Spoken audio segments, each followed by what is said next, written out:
Welcome to another episode of the Paper Stack Podcast. I am Brent, this is Rick, and today we are doing another case study. So this should be fun. Another case study today, or the same day, just recorded two.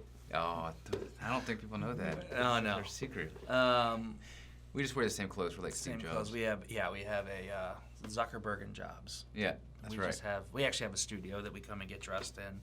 So my wife's happy that we can just rotate or keep the same clothing. Anyways, yes, another case study today. Still the holidays, though. Mm-hmm. It's still the holidays. We are a couple days closer to Christmas. Mm-hmm. So let's dive in there. Okie doke. I don't even know what you're going to talk about, so it's all on you. That's just a good co-host right there. I know it's a case study. I just don't know It's which case one. study. This one. So last time we talked about sort of one that was really recent. You know, the talked about kind of seeing a diamond in the rough, kind of looking for multiple exits. This one has multiple exits, but this is more of a strategic structuring of an exit. Yeah. So we purchased a loan in Groveland, Florida. Okay. Or was it Mascot? It was Mascot, Florida. You had to go through Groveland to get to Mascot, which is not far. Maybe it's like an hour from here. And newer built house, and by newer I mean it was in the 2000s built. And we went and at the time drove by the house just to get an idea of what it looked like. The front door was kicked in. It was vacant. So is this a note or is this a... It's a note. Okay. But we went to view the house. We can secure the house if it's vacant. Okay. So we kind of, had somebody go in, look around, take pictures, was in pretty good shape, secured the house, and we're like, well, it's obviously either going to be a foreclosure or we're going to get them to sign it over. Right. Because, you're not going to necessarily... This is after you've already bought it? After I bought the loan. Yeah. Yeah. So now you can go in there and do all that stuff. Then it's like, okay, it's time to start a loss mitigation process. What are we going to do? Yeah, because you don't know where the borrower's at? Nope. And we tried reaching out to the borrower, sent letters, did a skip trace, kind of were hitting dead ends. We knew there was, a second position. Oh, there was? Yeah, there was a second on it. So it was one of those things where like, well, there's a second there, so... but the second was pretty small. And but you'd wipe out the second, right? We would wipe out the second. Definitely would wipe out the second. So we ended up getting in contact with the borrower. How'd you do that? They actually wound up responding to one of our phone calls. Oh, really? So our servicer had him, reached out, finally got him on the phone, and I said, if you get them on the phone, see if they'll patch me in, and I can start talking to them. So really? So I started talking to him, and I said, look, we want to offer you a solution on the house. I was like, do you want to keep it? And he's like, no, my wife and I are divorced. We both don't want the house. Wow. So we'll sign it over. I was like, perfect. They both worked at Disney, but they're divorced, so it's kind of like now you're like juggling, relationship. Yeah. Which, and it seems like they were kind of bitter. He didn't have very nice things to say about her, and she didn't have very nice things to say about him. That's bitter. They were bitter. So that's kind of tough sometimes when you're trying to get people to work together. And that's part of the loss mit. You just got to, as an asset manager, you got to be ready to put on the hat and do what needs to be done. Side note, that's a long drive to Disney. From Mascot, it is a heck of a drive. That's one heck of a drive. That's probably why their marriage fell apart. That's right, because no one was they ever had to home. ride in the car with each other for an hour there and an hour back. Yeah, that would suck. Yeah. That's a long drive. It is. So we ended up getting in contact with them, and we're talking to our attorney, and he's looking at it, and we're like, okay, there's a second position, and I think the second position was like $22,000. Okay. What'd you get this one for? You said. I don't know. I don't remember the numbers. Yeah. The numbers were just, if I was gonna guess, we were probably paid like $60,000 or $65,000. Gosh, but what was the value? The value then, you're probably looking at like $150. Okay. Maybe not. Maybe it was like $60,000 and it was worth like $120 Gotcha. or $130, somewhere in there with a second. But the balance on it was like, the loan was for like $200,000 or $250,000, It was just one of those things where it was so upside down. Yeah. This was right when things were got creamed. So we're talking, you're talking 2012, 13, 14, somewhere in there where there's still quite a bit of blood in the streets. Values hadn't bounced back. So it's one of those things where you're just like, that wasn't uncommon, especially here in Central Florida. Oh gosh, no. To buy houses that were built in the early 2000s, 2, 4, 5, 6, 7 even, and then have them foreclosed on and 12, 13 out there for just like pennies on the dollar. So we're like, okay, well, we need to structure this. If they will get them to, I want to get them to sign the house over so they've mentally checked out. Yeah. Right? Excuse me. So they mentally check out. In their head, they've given it to us. But I also need them to realize that I might have to foreclose. Yeah. Because there's a second there. There's somebody who is blocking me. So what do I need to do? Well, I need them to sign a deed in lieu. Correct. Right? And a consent to foreclosure, a consent to judgment. Explain that. So a consent to judgment is they're basically saying, yes, this is how much we owe. We're not contesting the foreclosure. Go ahead and move through with it. And go through with the foreclosure? Yeah. They were okay with that. They didn't want to do a deed in lieu? I said, look, yeah, they did, but I had to have them sign both. Sign both. A deed in lieu and a consent to judgment. Because along with getting them to sign the consent to judgment, the deed in lieu, I had them sign a permission slip, basically, something that allows me to reach out to the second position mortgage and negotiate and try to get it reduced or forgiven or paid or something. Wow, okay. So you have to have all those things, because if you just get the consent to foreclosure or consent to judgment and the deed in lieu, like the whole purpose of doing both is so that you could turn around and go to the second and try to get them to negotiate. But they won't talk to you if you don't have permission. If you don't have the permission to negotiate on the account. So we got all that taken care of, and we went to the second position. Okay. And started negotiating. How'd that go? Oh, they owed. Was this a private investor who owned the second? No. This is one of the debt collectors out there who's fairly well known. Really? And oh my gosh. First of all, the hoops that you had to jump through were just ridiculous. Nobody would call you back. So we back and forth with these people. They had to have, they're like, obviously, I need to see this form filled out. I'm like, here you go, it's filled out. And, they go, okay, great. Give us 7 to 10 days to review it. Okay, you're approved to talk to them. All right. Started negotiating. They're like, okay, submit your offer in writing. So we're like, look, we'll give you $5,000. You're owed 22 plus a bunch of past dues, so they were probably owed like 50. Yeah. And they're like, or 40 or something like that. And they're like, no, we want 22,000. We want the full principal balance. Jeez. How long have they been non-performing? A long time. A long time, okay. Yeah. So we've been back and forth with them, though. Mm-hmm. It took us 30 days of back and forth, and their process is just terrible. And so, I'm talking to them on the phone. I'm emailing them stuff and saying, look, I've got a deed in lieu of foreclosure that I'd like to use, but I can't do it because you're in my way. Yeah. I'll pay you $5,000 because I'm going to pay $5,000 to get this thing foreclosed. Probably less because of I've got a consent judgment. Yeah, and if I you go, foreclose or what? Here's my consent to judgment. Mm-hmm. Do you? And they're like, no, we're Why? not. I think they would rather take the write-off on it. Really? I was like, you guys are crazy. So we ended up going in there, trying to work with them, and like I said, we spun 30, 45 days, but what we did do is I was like, look, go ahead and just file, spend the money and file the foreclosure. Who were you talking to about this? My attorney. Oh, okay. So we said file the foreclosure so we're not burning time. So we filed the foreclosure. I showed them we had foreclosure. They didn't want to settle. So that deed in lieu was essentially useless. It was just a piece of paper they signed. But we ended up going back, using the consent to judgment, getting the house back along the way. Well, along the way, to foreclosure, we had forced place insurance. We got vandalized by kids in the neighborhood. And somebody in the neighborhood knew who did it. The neighbor, they like, I know who did it, and they told us, all 3 kids.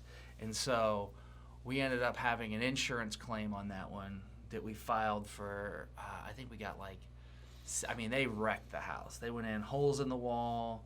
Why? Just shitheads? Because they're 12 years old and 13-year-old boys. That's just what they do, right? Mm-hmm. So it's frustrating for us. They threw bricks through the sliding glass door in the back. You know, it's never good. No, it's to be expected. So caused a big headache for us. Ripped some of the cabinet doors off. Holes in the wall. You know, they weren't professionals because they didn't take any of the copper. As I like to say. But, you know, so we wound up getting, I think, like 14 to 17,000. They were supposed to, they wrote the estimate, like the guy who did it, like, look, it's like 25 grand in work. But then the forced place insurance depreciated our value, and then we ended up getting 17. But we ended up getting 2 of the 3 kids to pay $5 grand each. Really? Yeah. Of the parents, obviously, not the kids. Wow. So that was a long. They were grounded. Because I was like, I'm either gonna file. Well, I did file a police report. But it was like, do you want to press charges or not? Yeah. I'm like, I don't want to ruin these kids' lives. Yeah. I don't want to do that. They're gonna take a beating from this one. Yeah, their parents are gonna be pissed. Yeah. So. Wow. Anyways, we ended up getting a house back. We had to remodel the whole thing. We ended up selling it and did well on it, but that was one of those things where, you know, the whole looking at it from beginning to end, the whole setup. I forgot to mention I did see signs in there that they would sign a deed in lieu in the servicing notes, that they were interested in signing the house over. This is before you bought it. Before we bought it. Mm-hmm. So that was one of those things where I was like, okay, it's ready to go. It's here. Let's do this.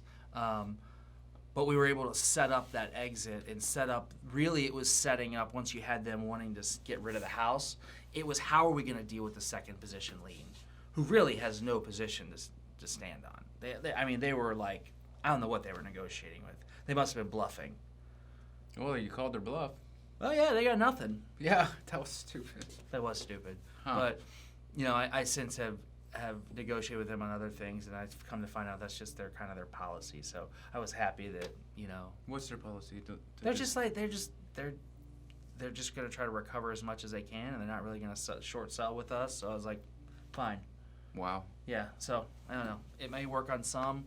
Didn't work on this one. I tried to climb them. I was like, let me talk to your manager, because I thought I was making a great deal. I'm like, look, I'll give you $5 grand. Yeah.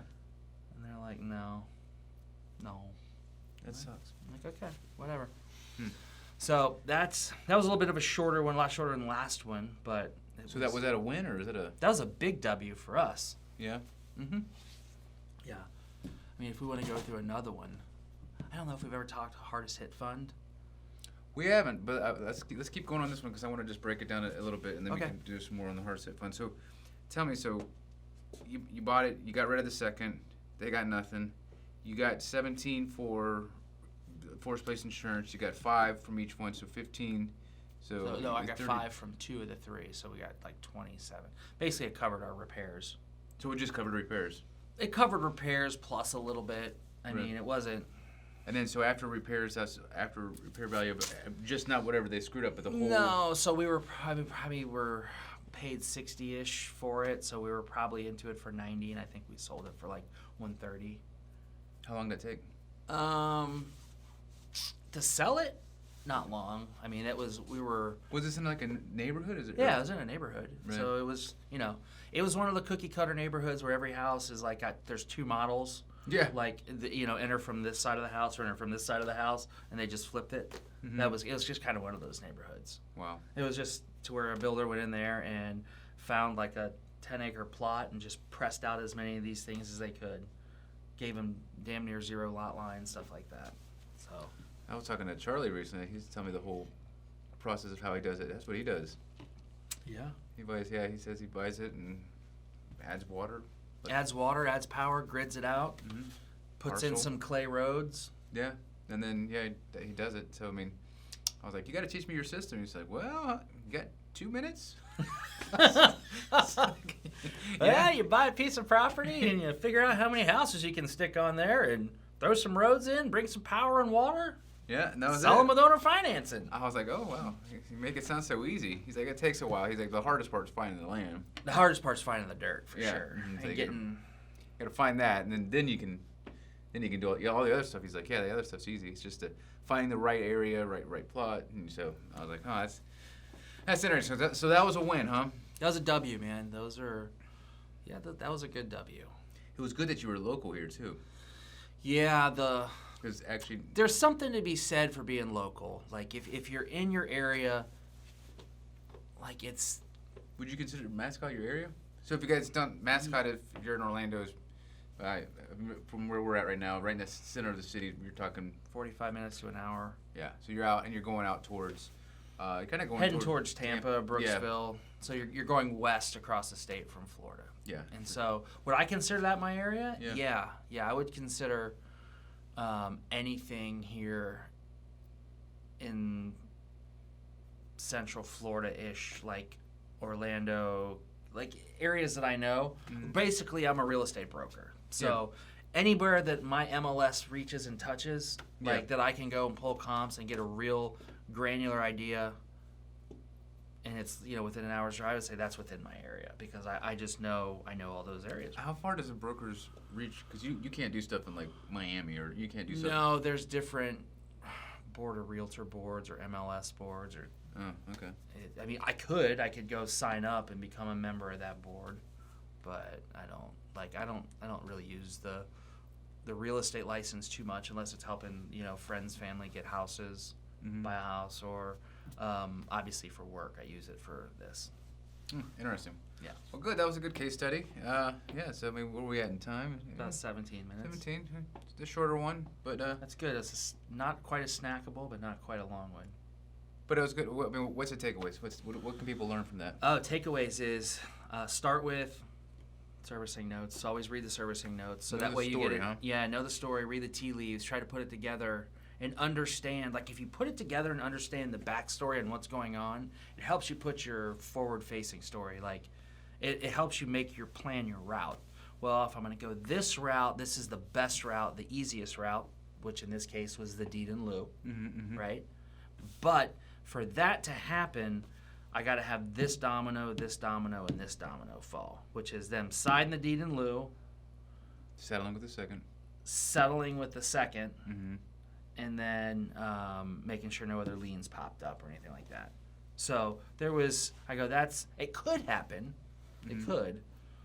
But probably not likely. And I'm not getting into a 6-month, pissing contest on negotiations with this company. I'm going to give them, a little bit of time. If they don't want to do it, fine, I'll just foreclose. Yeah. So that leaves you with this option. So by looking at the past, you could see like, okay, here are the options. They want to sign the house over. That'd be great. If not, at least I can get a consent judgment and move forward to this route.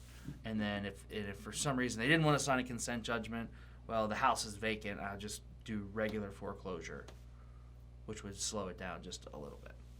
Consent judgment, that just means that you just sped up the foreclosure process? Essentially. What do you mean by essentially? Essentially, you're bypassing having to prove your case. Oh, really? Yeah. Because they sign it. Because they signed it and say, yeah, it's all true. What they said is true. I owe them this money. I didn't pay. This is how much I owe them. And what we'll do is we'll say, look, in exchange for consent judgments or deed in lieus or anything like that, we always offer, we'll waive our right to seek deficiency judgments or anything like that. So it's not a win for them, but it's an out. Yeah, it's not a loss. Gotcha. But it still goes on the record as a foreclosure. Yes. Okay. Unlike the deed in lieu, which would not. Correct. Gotcha. Okay, well, cool. Well, I guess we'll see you next time. Hope you guys took something away and learned a couple things from Rick and his multiple battle wounds and stuff like that. Oh, so that's a good way to look at it. Battle wounds. They're battle scars for sure. So if you Want to hear more case studies like this? Be sure to like it and maybe give us some ideas and what you'd like him to cover. I'm just here for asking questions. Yeah, maybe we'll do one on hardest hit fund would be a good one to talk about, but it's not. It's kind of not relevant now because the hardest hit fund's not really here. But that was basically the hardest hit fund was a government program that was meant to give money to the states to keep people in their houses to catch them back up. And so they gave money to the states. You applied to the state if you were behind on your mortgage. If they approved you, they gave the money to your lender to keep you in the house. And there's a bunch of different avenues. So we gotta hear some of those. Those I are know good. You got some goodies. So those are some good ones. Those right now, the hardest hit fund's not necessarily operating because times are pretty good. But in the event that there is a downturn, it was a tried and true thing that worked before. Their implementation sucked a little bit, but at least the states did. It was really, as any government thing is, a lot of paperwork, a lot of shit that gets lost. But if it comes back, it's a good thing to know about. So we will touch on those and kind of just I don't know what's going on. Some of the biggest, one of the real big guys who used to work for one of the big banks, I won't say which one, has reached out to an agent I have under me who was a huge REO agent in the area.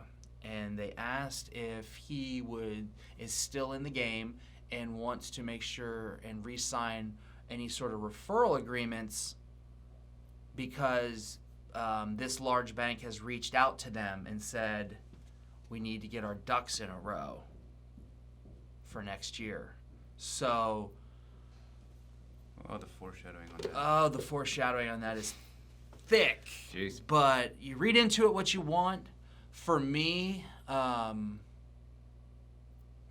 we said it before. This stuff's going to mount up, and somebody's going to have to pay the piper. So, and this is the big bank. So, I don't know. That means that there could be an onslaught. No, we'll see. We'll see. So, anyways, looking forward to talking to you guys next. Have a good one. See ya.